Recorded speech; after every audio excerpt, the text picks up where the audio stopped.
Good morning students. अज असी accounting ratio का last topic earning per share, dividend per share and price earning ratio किस तरह calculate की जाती है ये लर्न करांगे। स्टार्ट करते हैं अर्निंग पर शेयर के नाल। स्टूडेंट्स अर्निंग पर शेयर मैं तुहानू अपने प्रीवियस लैक्चर के विच रिटर्न ऑन कैपिटल इंप्लॉयड दसी सी कि रिटर्न ऑन कैपिटल इंप्लॉयड दे विच असी लैंदे हां net profit before interest and tax, क्योंकि उहदे विच असी देखते हैं कि टोटल कैपिटल इंप्लॉयड चाहे वो ओनर्स फंड्स ने चाहे आउटसाइडर फंड्स ने डैट ने उन्हां सारियां ते किन्नी रिटर्न आई आ। बट अर्निंग पर शेयर दे विच असी ये देखना कि जिहड़े इक्विटी शेयर होल्डर ने उन्हां नूं पर शेयर किन्नी अर्निंग होई आ, यानी उन्हां नूं पर शेयर प्रॉफिट दे विच उन्हां दा किन्ना हिस्सा आ। सो अर्निंग पर शेयर ਨੂੰ कैलकुलेट करने के लिए असी फॉर्मूला की यूज करते हैं। असी फॉर्मूला यूज करते हैं net profit after interest and tax divide by number of equity shares.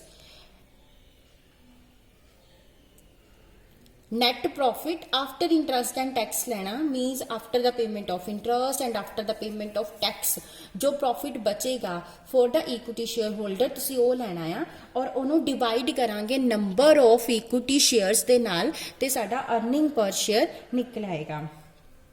हुण क्वेश्चन तुहानू दिता होया आ net profit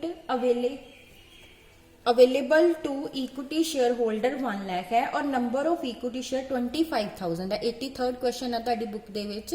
so earning per share किस तरह कैलकुलेट करांगे, बहुत ही सिंपल क्वेश्चन है। ये तुहानू सिंपल ही दे दिता कि net profit available to equity share holder है 1 लाख, यानी कि ये net profit after interest and tax है और नंबर ऑफ इक्विटी शेयर्स दिते हुए 25,000। सो 1 लाख नूं 25,000 नाल डिवाइड कर देंगे 4 पर शेयर तुहाडा आ जाएगा अर्निंग पर शेयर इस क्वेश्चन दे विच।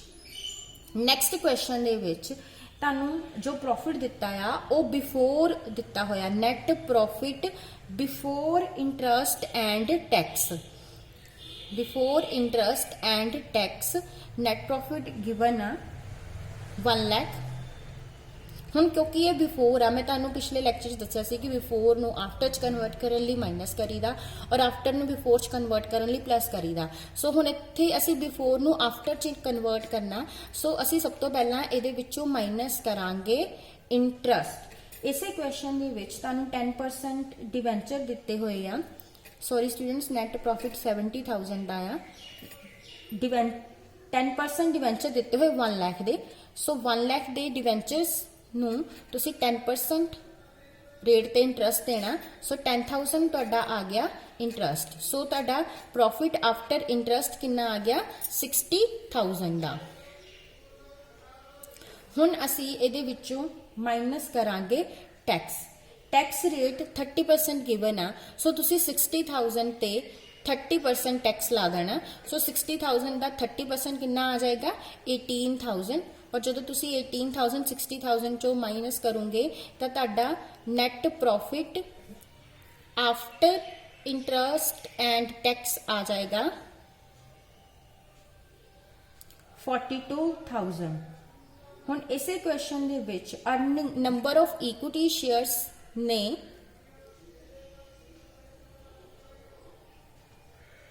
60,000 दे। बट स्टूडेंट्स इस क्वेश्चन दे विच प्रैफरेंस डिविडेंड भी गिवन आ। जदों तुहानू प्रैफरेंस डिविडेंड गिवन होवे तां तुसी net profit after interest and tax नहीं लेना, तुसी net profit after interest tax and preference dividend भी लेना। सो तुहाडा नैट प्रॉफिट जो आया आ उहदे विचों तुसी हुण प्रैफरेंस डिविडेंड भी माइनस करना आ। Net profit after interest and tax तुहाडा आया 42,000 दा और उहदे विचों तुहाडा प्रैफरेंस डिविडेंड 2,50,000 दे प्रैफरेंस शेयर्स आ जिहदे ते 10% डिविडेंड यानी 25,000 तुसी डिविडेंड देना है। सो 42,000 चो 25,000 माइनस करांगे। So net profit after interest tax and preference dividend तुहाडा आ जाएगा 17,000। सो हुण असी की करांगे, असी फॉर्मूला लगावांगे अर्निंग पर शेयर दा ਅਸੀਂ प्रॉफिट लै रहे हैं after interest tax and preference dividend इस केस च, जो कि साडा आया 17,000 और नंबर ऑफ इक्विटी शेयर साडे हैगे आ 60,000। सो 17,000 ਨੂੰ 60,000 ਨਾਲ डिवाइड करांगे तो 0.28 पर शेयर तुहाडा आंसर आ जाएगा। सो इस तरीके नाल तुसी अपना अर्निंग पर शेयर कैलकुलेट करना। नैक्सट है dividend per share. Dividend per share calculate करन दा फॉर्मूला की हुंदा आ, प्रॉफिट डिस्ट्रीब्यूटेड एज डिविडेंड, मतलब प्रॉफिट दा ओ पोर्शन जो company as a dividend distribute कर रही है, divide by number of equity shares. Question number 85 दिता होया तुहानू। क्वेश्चन दे विच क्या आ कि net profit after interest and tax 1 lakh हाँ,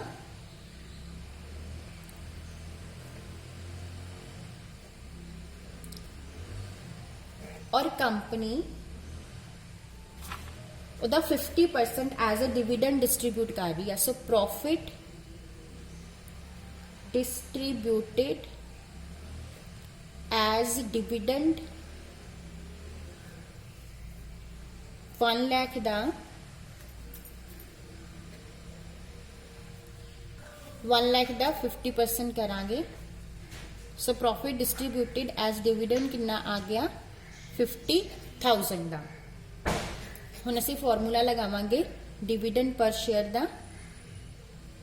dividend per share is equal to profit distributed as dividend 50,000 divide by number of equity share is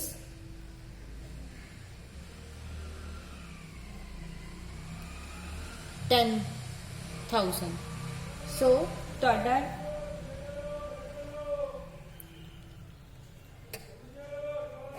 dividend per share तुहाडा आ जाएगा 50। फिर 5 लाख में 10,000 ना डिवाइड करांगे तो 50 पर शेयर तुहाडा आ गया डिविडेंड। नैक्सट असी कैलकुलेट करांगे प्राइस अर्निंग रेशो।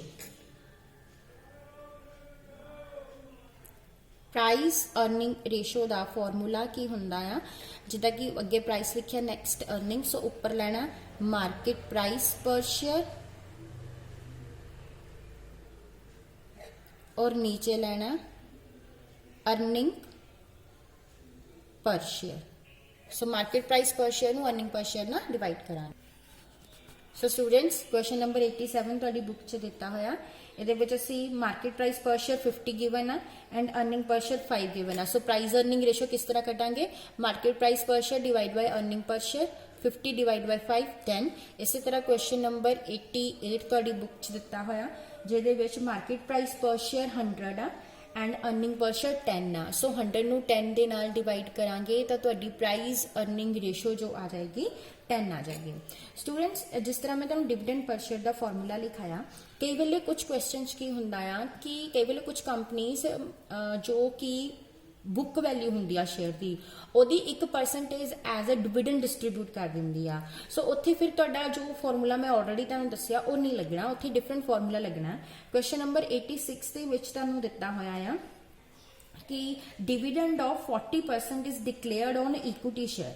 हुण असीं इत्थे डिविडेंड पर शेयर किस तरह कैलकुलेट करांगे, उन्होंने कहा कि इक्विटी शेयर ते 40% डिविडेंड डिक्लेयर किया। इक्विटी शेयर का जो प्राइस है, price of equity share is 100। So dividend per share तुसी जस्ट की करना कि इदा 40% कर देना। सो 100 का 40% यानी 40 रुपीज पर शेयर तुहाडा आंसर आ जाएगा डिविडेंड पर शेयर का। सो स्टूडेंट्स आज मैं तुहानू 3 फॉर्मूले करवाए आ। अर्निंग पर शेयर जिसका कि फॉर्मूला सी net profit after interest and tax and preference dividend divide by number of equity share. Next ਕਰਾਇਆ ਤੁਹਾਨੂੰ ਡਿਵੀਡੈਂਡ ਪਰ ਸ਼ੇਅਰ, ਜਿਸ ਦਾ ਫਾਰਮੂਲਾ ਸੀ profit distributed as a dividend divide by number of equity share. And ਤੁਸੀਂ ਇਹ ਵਾਲਾ formula ਵੀ ਲਗਾ ਸਕਦੇ ਹੋ ਅਗਰ ਕੰਪਨੀ ਨੇ ਕਹਿਤਾ ਕਿ ਜੋ ਇਕੁਇਟੀ ਸ਼ੇਅਰ ਦੇ ਪ੍ਰਾਈਸ ਦੀ 1% ਡਿਵੀਡੈਂਡ ਦੀ ਫਾਰਮ 'ਚ ਦੇਵਾਂਗੇ ਤਾਂ ਜਸਟ ਉਹਦੀ ਪ੍ਰਾਈਸ ਦਾ 19% ਲਗਾ ਕੇ ਵੀ ਡਿਵੀਡੈਂਡ ਪਰ ਸ਼ੇਅਰ ਕੈਲਕੂਲੇਟ ਕਰ ਸਕਦੇ ਹੋ। ਔਰ ਮੈਂ ਤੁਹਾਨੂੰ ਦੱਸੀ ਆ price earning ratio. Price earning ratio ਦਾ ਫਾਰਮੂਲਾ ਕੀ ਆ, market price divide by earning per share. So students ਇਹਦੇ ਨਾਲ ਹੀ ਸਾਡਾ ਅਕਾਊਂਟਿੰਗ ਰੇਸ਼ੋਜ਼ ਦਾ ਜੋ ਚੈਪਟਰ ਆ, ਜੋ ਟੌਪਿਕ ਆ, ਉਹ ਖਤਮ ਹੁੰਦਾ ਆ। Thank you.